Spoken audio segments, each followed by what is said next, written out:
Radio Claret América presenta Sediento de ti, la palabra, fuente de vida, con el sacerdote misionero claretiano Tony Díaz. Reflexiones diarias del Evangelio. Aquí iniciamos.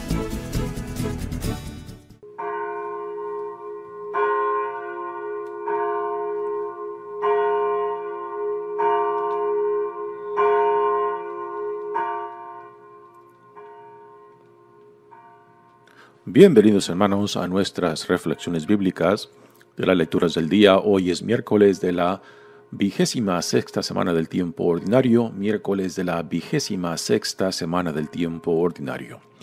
La primera lectura de hoy viene del libro de Job, capítulo 9, versículos 1 al 12 y 14 al 16. Job tomó la palabra y les dijo a sus amigos: Sé muy bien que el hombre no puede hacer triunfar su causa contra Dios. Si el hombre pretendiera entablar pleito con él, de 1000 cargos que Dios le hiciera, no podría rechazar ninguno. El corazón de Dios es sabio y su fuerza es inmensa. ¿Quién se le ha enfrentado y ha salido triunfante? En un instante descuaja las montañas y sacude los montes con su cólera. Él hace temblar toda la tierra y la estremece desde sus cimientos. Basta con que dé una orden y el sol se apaga. Esconde cuando quiere a las estrellas. Él solo desplegó los cielos y camina sobre la superficie del mar. Él creó todas las constelaciones del cielo, la Osa, Orión, las cabrillas y las que se mueven en el sur, Él hace prodigios incomprensibles, maravillas sin número. Cuando pasa junto a mí, no lo veo. Cuando se aleja de mí, no lo siento. Si se apodera de algo, ¿quién se lo impedirá? ¿Quién podrá decirle: ¿qué estás haciendo? Si Dios me llama a juicio, ¿cómo podría yo rebatir sus acciones? Aunque yo tuviera razón, no me quedaría otro remedio que implorar su misericordia. Si yo lo citara a juicio y él compareciera, no creo que atendiera a mis razones.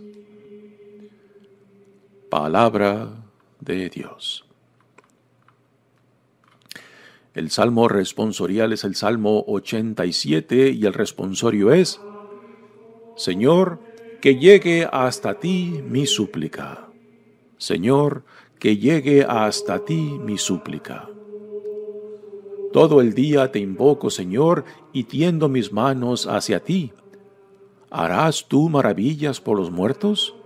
¿Se levantarán las sombras para darte gracias? ¿Se anuncia en el sepulcro tu lealtad o tu fidelidad en el reino de la muerte? ¿Se conocen tus maravillas en las tinieblas o tu justicia en el país del olvido? Pero yo te pido ayuda, Señor. Por la mañana irá a tu encuentro mi súplica. ¿Por qué, Señor, me rechazas y apartas de mí tu rostro? Señor, que llegue hasta ti mi súplica. El Evangelio de hoy viene de Lucas capítulo 9, versículos 57 al 62. En aquel tiempo, mientras iban de camino Jesús y sus discípulos, alguien le dijo: Te seguiré a donde quiera que vayas. Jesús le respondió: Las zorras tienen madrigueras y los pájaros nidos, pero el Hijo del Hombre no tiene en dónde reclinar la cabeza. A otro Jesús le dijo: Sígueme. Pero él le respondió: Señor, déjame ir primero a enterrar a mi padre. Jesús le replicó: Deja que los muertos entierren a sus muertos. Tú ve y anuncia el reino de Dios. Otro le dijo: Te seguiré, Señor, pero déjame primero despedirme de mi familia. Jesús le contestó: el que empuña el arado y mira hacia atrás, no sirve para el reino de Dios. Palabra del Señor. Muy bien, demos comienzo a nuestra reflexión de las lecturas de hoy. Continuamos leyendo del libro de Job. Y ahora, en esta lectura, tenemos la intervención de uno de los amigos de Job, Bildad, que prácticamente le presenta el argumento de que el justo tiene su recompensa y el malo su castigo. Y esta es una de las fórmulas que repetimos constantemente acerca de Dios, de que Dios es bueno, de que Dios es justo, de que el que sufre a consecuencias de sus ofensas, de sus pecados. Y este prácticamente es el argumento de Bildad hacia Job, que sus hijos han muerto porque quizás sus hijos pecaron, entonces Dios ha tomado su castigo sobre ellos, y esta es parte de la justicia de Dios. A principios, Job acepta este argumento de que Dios al justo le da su recompensa y al malo su castigo. Pero poco a poco Job nos irá guiando hacia una experiencia en la cual estas fórmulas acerca de Dios no explican todo o no satisfacen o simplemente no encajan en la realidad que uno está viviendo, particularmente de aquel que sufre inocentemente. Job seguirá insistiendo en su inocencia y que si él pecó, si él tiene alguna ofensa, de que su sufrimiento no es justificado, de que es injusto lo que él sufre. En esta lectura, Job nos dará prácticamente el siguiente resumen de que a últimas el ser humano tiene que reconocer su lugar ante la omnipotencia, ante la grandeza de Dios, y que no podemos pretender, que a veces lo hacemos, queremos pretender que somos dioses o que podemos igualarnos a Dios, ¿no? Y esta es la experiencia de incontables sabios y sabias en la historia, de místicos y místicas en la historia, y no solamente dentro del cristianismo, sino también bajo otras religiones de tradiciones místicas que llegan a esta misma conclusión, de que a últimas tenemos que llegar a esta conclusión de que no podemos igualarnos a Dios, de que tenemos que reconocer nuestro lugar, de que somos limitados y que no lo sabemos todo, y que por más que preguntemos el por qué, a últimas tenemos que someternos a la voluntad de Dios. Y esto quizás sea lo más difícil para el ser humano, someterse a Dios. Porque el orgullo nuestro, porque la soberbia nuestra nos impide reconocer nuestro lugar. Y queremos igualarnos, queremos ponernos al tú por tú con Dios. Y los místicos en las diferentes tradiciones religiosas nos recuerdan de que hay que reconocer nuestro lugar ante la omnipotencia, ante la grandeza de Dios. Y que aún en medio del sufrimiento uno puede encontrar sentido, que es el problema fundamental del ser humano en torno al sufrimiento. ¿Cómo se puede sufrir y encontrar sentido dentro del sufrimiento? Y esto es lo que a últimas también Job nos enseñará durante el resto del libro, de que las fórmulas que decimos a Dios no bastan para explicarnos el porqué de las cosas. A últimas, uno tiene que doblar rodilla, a últimas uno tiene que someterse, y es en ese someterse, no con algo impuesto, sino con simplemente reconocer nuestro lugar en relación con Dios.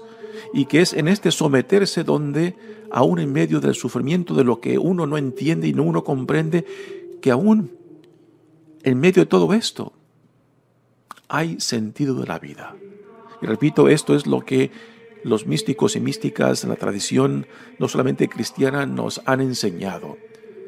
De que someterse a la voluntad de Dios, aun cuando no entiendes, no comprendes, aun cuando sufres, aun cuando no hay respuestas, dentro de este someterse, dentro de este doblar rodilla y reconocer nuestro lugar ante Dios, de una forma u otra, nos da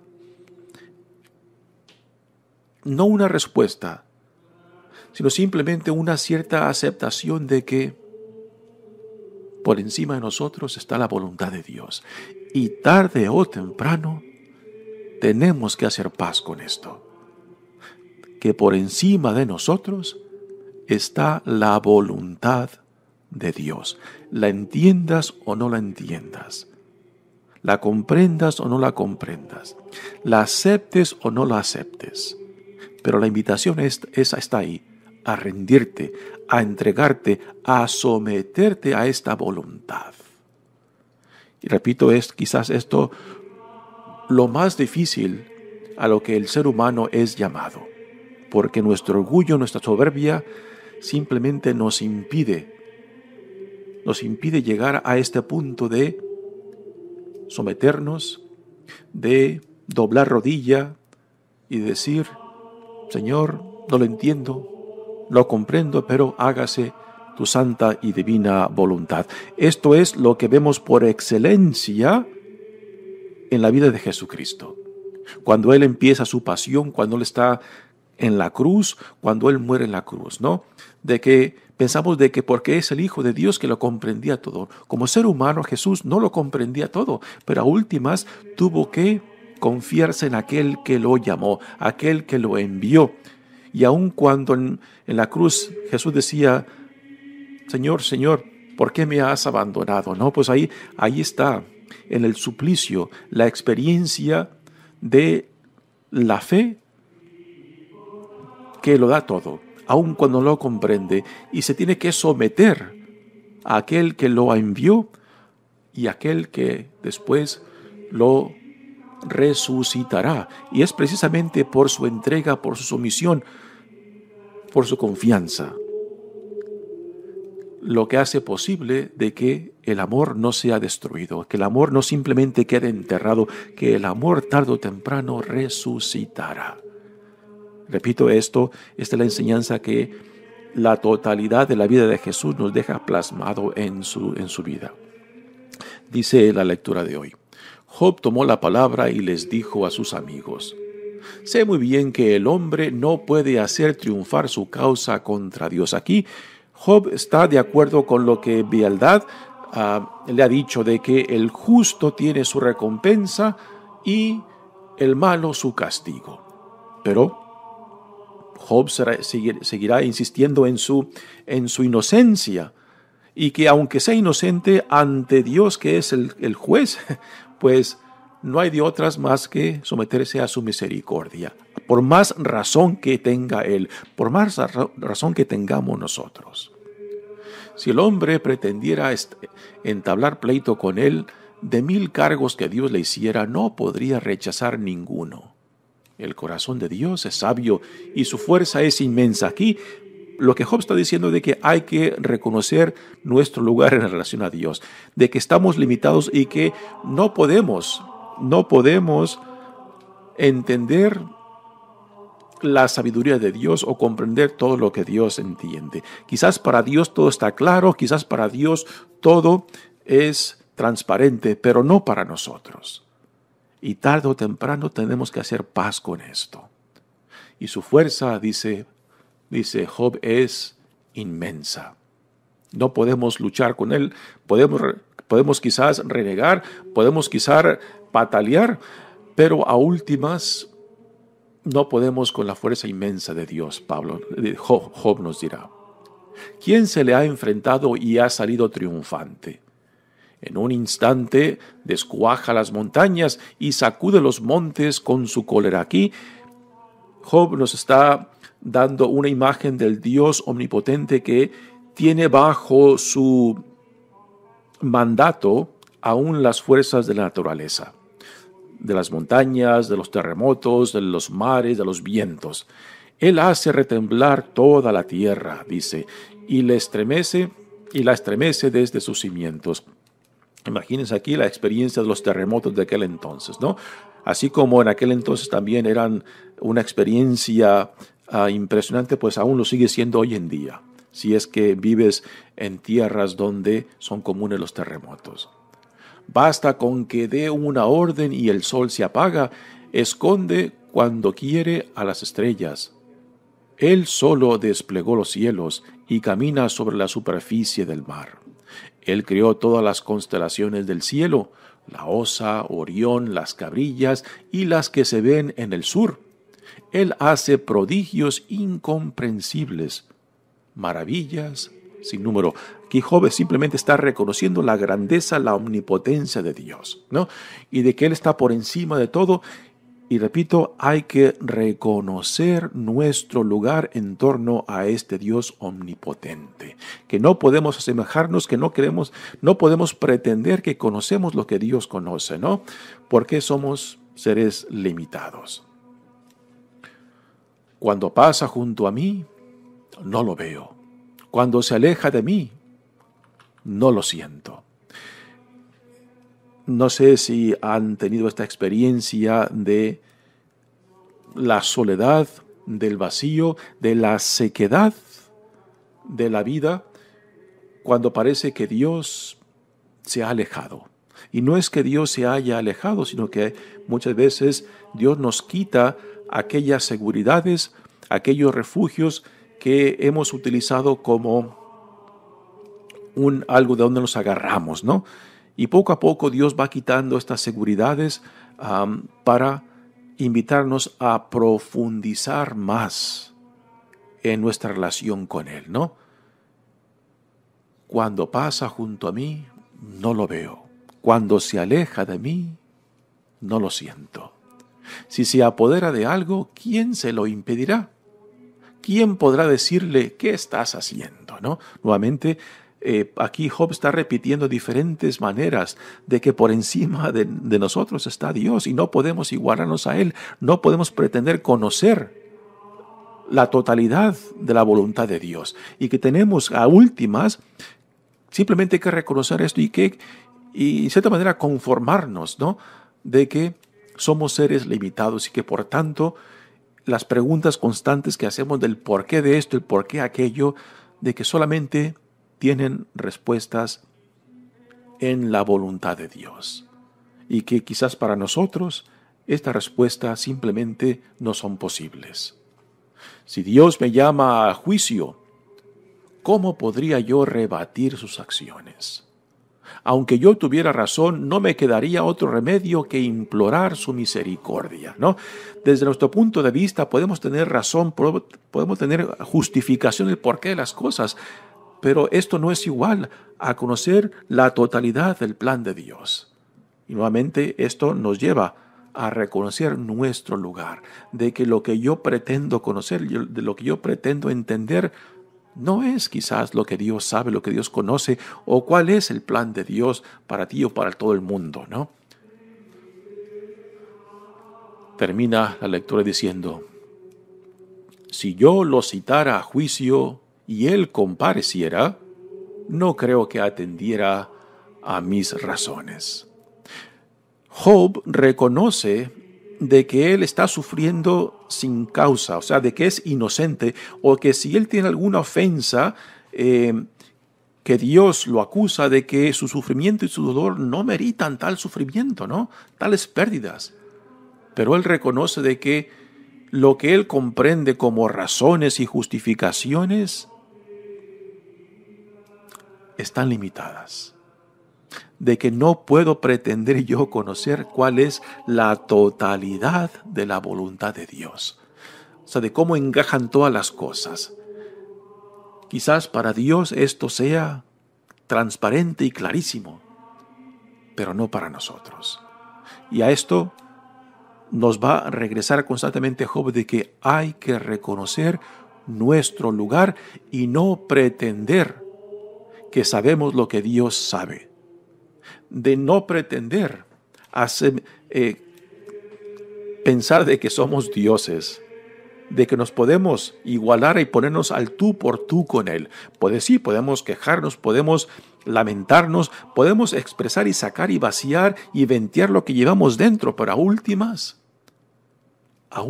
a lo que todos tenemos que llegar es a esa sumisión, a ese entregarse, a ese doblar rodilla y decir esas palabras, a veces quizás con gran esperanza, a veces con gran amargura: Señor, hágase tu santa y divina voluntad. Pasemos ahora al Evangelio de hoy. Ayer escuchamos cómo Jesús ya se determina ir hacia Jerusalén. En el Evangelio de Lucas, Jesús como adulto va a Jerusalén solamente una vez para cumplir su misión y para dar comienzo a su pasión, muerte y resurrección. En el Evangelio de Juan, por ejemplo, Jesús va y viene de Galilea a Jerusalén por lo menos 3 veces y no más, ¿no? Pero en el Evangelio de Lucas, que fue editado con esta manifestación de la voluntad de Dios, en la cual Jesús, ya como un hombre, como un adulto, que va solamente una vez a Jerusalén para llevar a cabo el cumplimiento de su misión en la ciudad santa de Jerusalén. Y ahora en esta trayectoria, que viene siendo la segunda parte del Evangelio de Lucas, tenemos diferentes narraciones de eventos y situaciones en el momento en que Jesús se encamina hacia Jerusalén. Y ahora tenemos el llamado radical a aquellos que quieren seguirlo o a quienes Jesús llama para que se unan a la visión del reino. Dice: en aquel tiempo, mientras iban de camino Jesús y sus discípulos, alguien le dijo: te seguiré a donde quiera que vayas. Jesús le respondió: zorras tienen madrigueras y los pájaros nidos, pero el Hijo del Hombre no tiene en dónde reclinar la cabeza.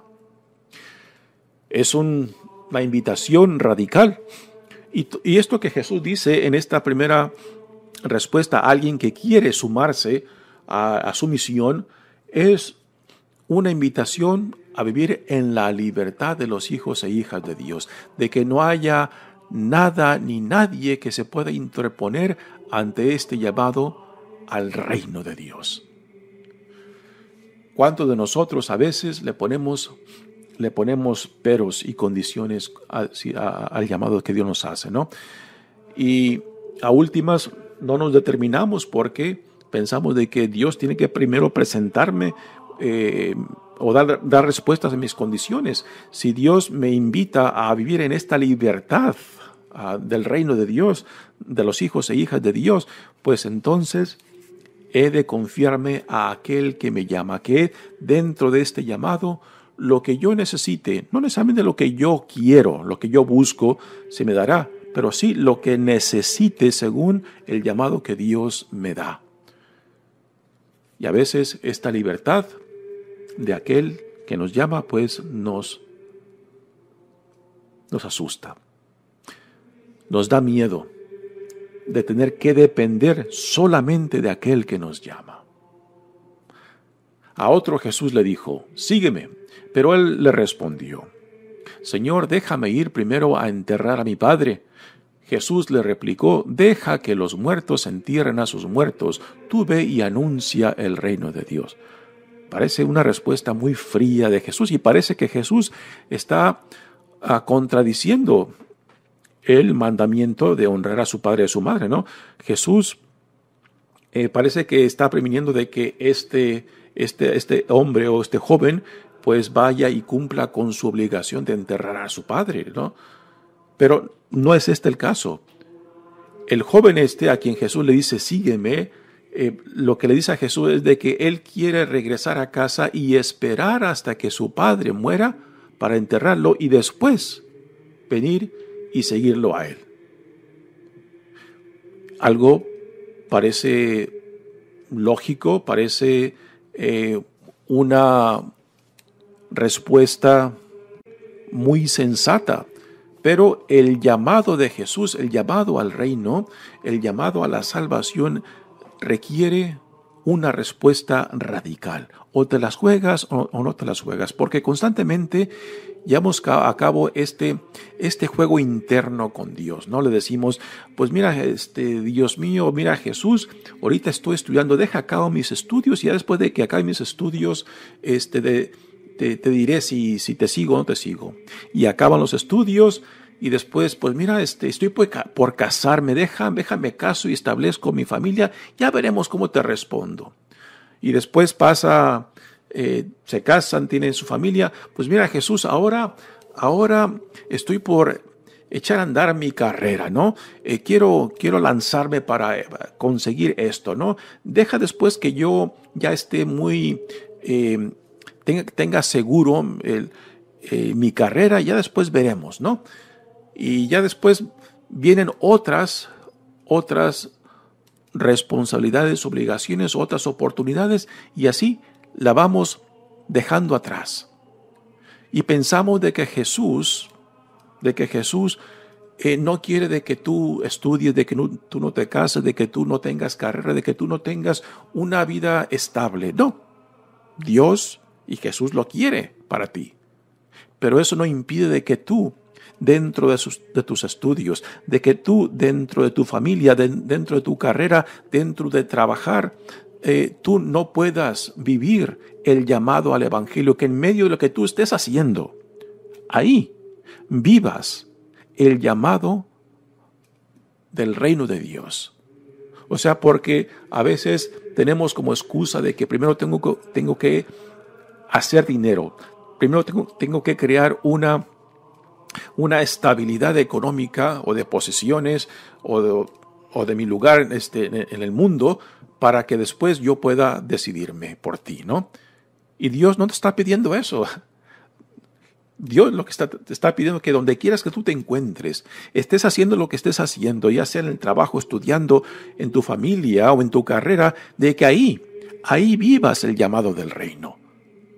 Y qué triste de que a veces le decimos a Dios, mira, deja que yo pues haga lo que tenga que hacer con mi familia, con mi trabajo. Ya después que yo me jubile, ya veremos lo que te puedo ofrecer, si te sigo o no te sigo, ¿no? Y qué triste que a últimas le venimos dando a Dios ya un cuerpo cansado, una vida agotada, una vida quizás ya frustrada. Y en los mejores años de nuestras vidas nos las reservamos para otras cosas de las cuales excluimos a Dios mismo.